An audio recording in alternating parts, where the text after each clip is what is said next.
आज के इस दिलचस्प विश्लेषण में हम ऑल्टरनेटिव एसेट क्लासेस के रहस्यों से पर्दा उठाने वाले हैं, और वो भी एक शानदार real world financial case study के जरिए।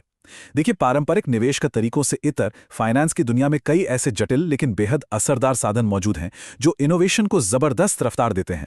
आज हमारा फोकस एक ऐसे ही पावरफुल एसेट क्लास पर है। हम लाइट हाउस कैंटन के फ्रेमवर्क को गहराई से समझेंगे और देखेंगे कि संस्थागत स्तर पर इतनी बड़ी पूंजी का प्रबंधन आखिर होता कैसे है।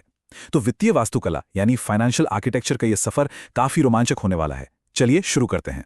इस चर्चा का हमारा एजेंडा बिल्कुल साफ है। सबसे पहले ग्रोथ डेट को डिकोड करेंगे, फिर इसे बनाने वालों यानी आर्किटेक्ट्स को समझेंगे। इसके बाद फंड 1 की केस स्टडी देखेंगे, रिस्क कम करने की रणनीतियों पर बात करेंगे और आखिर में फंड 2 का गहराई से विश्लेषण करेंगे। तो आइए सीधे अपने पहले भाग की ओर बढ़ते हैं, ग्रोथ डेट को डिकोड करना, जो कि इस वैकल्पिक एसेट क्लास का बुनियादी तंत्र है। अब सबसे पहला और सबसे अहम सवाल यही उठता है कि आखिर ये ग्रोथ डेट है क्या भला? ये कोई साधारण बैंक लोन बिल्कुल नहीं है और न ही ये पूरी तरह से वेंचर कैपिटल है, बल्कि ये इन दोनों के बीच का एक बेहद खास हाइब्रिड रास्ता है। अगर हम इस परिभाषा से भारी भरकम तकनीकी शब्दों का बोझ हटा दें तो बात बहुत आसान हो जाती है। सीधे शब्दों में कहें तो ग्रोथ डेट उन तेजी से बढ़ने वाली कंपनियों को दिया जाने वाला कर्ज है जिन्हें बड़े वेंचर कैपिटल का समर्थन मिला हुआ है और जो या तो मुनाफा कमा रही हैं या फिर उसके बहुत करीब हैं। इसमें असल में दो चीज़ों का एक बेहतरीन कॉम्बिनेशन होता है। पहला हिस्सा है senior secured non convertible debenture, यानी हर महीने कर्ज से मिलने वाला एक तयशुदा रिटर्न, और दूसरा हिस्सा है पार्टली पेड शेयर्स, जो कंपनी की इक्विटी यानी हिस्सेदारी से जुड़ा होता है। इस तरह ये स्ट्रक्चर नियमित मासिक आय के साथ साथ कंपनी की ग्रोथ से होने वाले मुनाफे को भी शानदार तरीके से कैप्चर कर लेता है। यह पूरा इकोसिस्टम दोनों ही पक्षों के लिए एक विन विन सिचुएशन बनाता है। कर्ज लेने वालों यानी फाउंडर्स की नज़र से देखें तो ये एक नॉन डाइल्यूटिव कैपिटल है, मतलब अपना बड़ा मालिकाना हक या ओनरशिप गंवाए बिना ही उन्हें वर्किंग कैपिटल और ग्रोथ के लिए पैसा मिल जाता है। और दूसरी तरफ निवेशकों के लिए, उनके लिए ये ढांचा 20 से 22% के शानदार इंटरनल रेट ऑफ रिटर्न यानी IRR का लक्ष्य रखता है, जिसमें 13 से 14% सालाना की नेट कैश यील्ड मिलती है। और सबसे खास बात, ये सब डाउनसाइड प्रोटेक्शन के साथ आता है। इसीलिए आज फाउंडर्स और बड़े निवेशक दोनों ही इस स्ट्रक्चर की तरफ इतनी तेजी से आकर्षित हो रहे हैं। अब आते हैं हमारे दूसरे भाग पर, निर्माता, यानी आखिर इस शानदार प्लेटफॉर्म का निर्माण कर कौन रहा है। इस वित्तीय आर्किटेक्चर को दुनिया के कुछ सबसे बड़े और दिग्गज खिलाड़ियों का समर्थन मिला हुआ है। एक तरफ पीक XV है, जिसे हम पहले सिकोया इंडिया के नाम से जानते थे। ये एशिया की लीडिंग वेंचर कैपिटल फर्म है।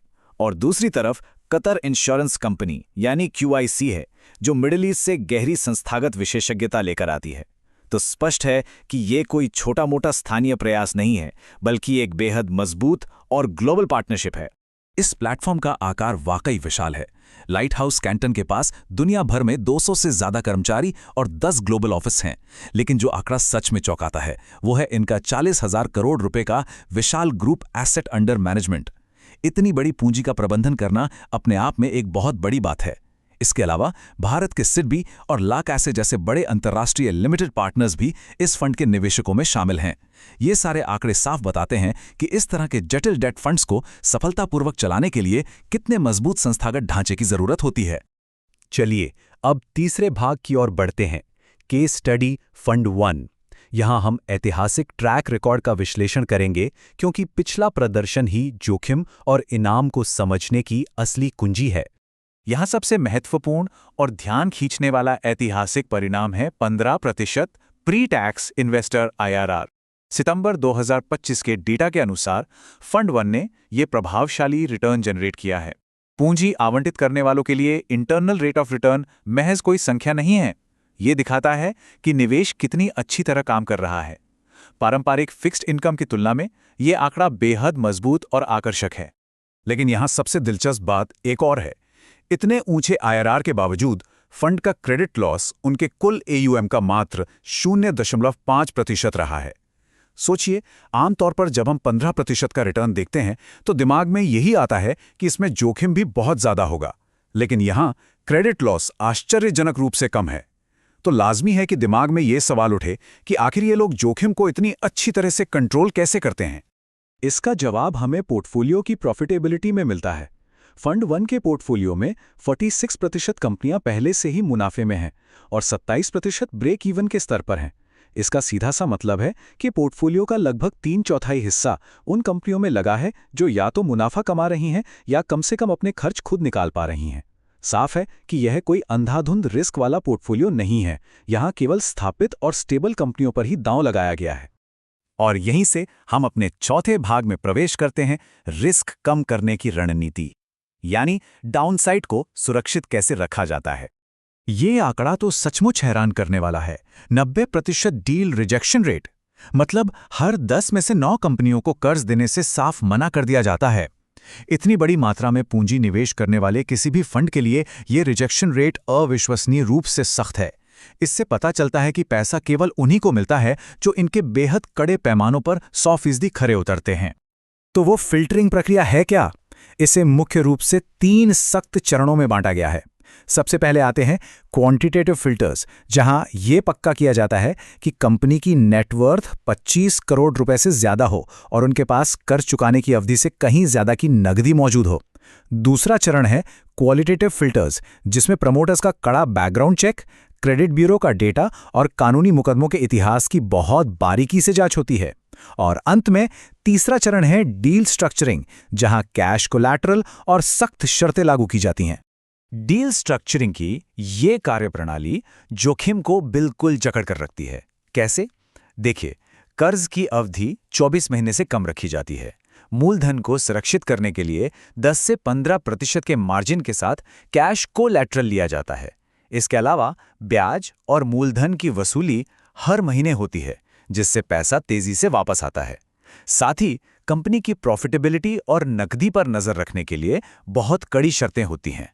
और डाइवर्सिफिकेशन सुनिश्चित करने के लिए किसी भी एक बोरोअर ग्रुप को कुल फंड का 5% से ज्यादा एक्सपोजर नहीं दिया जाता। बिल्कुल सधा हुआ तरीका है ना? अब आते हैं अपने अंतिम भाग पर, फंड 2 का विश्लेषण। देखते हैं कि इस वर्तमान संस्करण में क्या खास है। इस नए फंड का वित्तीय ब्लूप्रिंट एकदम क्रिस्टल क्लियर है। ये 800 करोड़ रुपए जुटाने का लक्ष्य रखता है।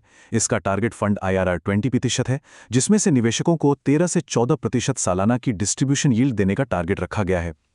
फंड का जीवन काल 6 साल का है, जिसे 2 साल और बढ़ाया जा सकता है, और इसमें 10% IRR का एक हर्डल रेट भी सेट किया गया है, जो कि प्री टैक्स है।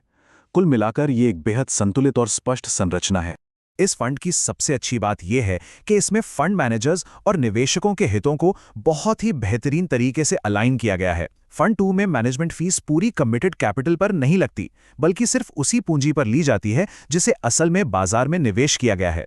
इसके अलावा फंड मैनेजर्स को प्रॉफिट का हिस्सा यानी इक्विटी कैरी तभी मिलता है जब वे निवेशकों के लिए एक तय न्यूनतम रिटर्न यानी हर्डल रेट को पार कर लेते हैं। इसका सीधा सा मतलब है, फंड मैनेजर्स को असली फायदा तभी होगा जब निवेशकों की जेब में वास्तविक मुनाफा आएगा। इस पूरे गहराई भरे विश्लेषण के बाद एक बहुत ही अहम और विचार करने लायक सवाल सामने आता है। पारंपरिक इक्विटी बाजारों में बढ़ती जटिलताओं और अनिश्चितताओं को देखते हुए क्या लाइट हाउस कैंटन के इस फंड जैसे उच्च संरचित ऑल्टरनेटिव क्रेडिट साधन भविष्य में कंपनियों के इनोवेशन और ग्रोथ को रफ्तार देने के लिए एक नई आधारशिला बन रहे हैं? ग्रोथ डेट जिस तरह से रिस्क को कंट्रोल करते हुए इतने शानदार रिटर्न्स का संतुलन बना रहा है, वो निश्चित रूप से फाइनेंस की दुनिया में एक बड़ा गेम चेंजर साबित हो सकता है। सोचने वाली बात है। खैर, आज के इस विश्लेषण में बस इतना ही।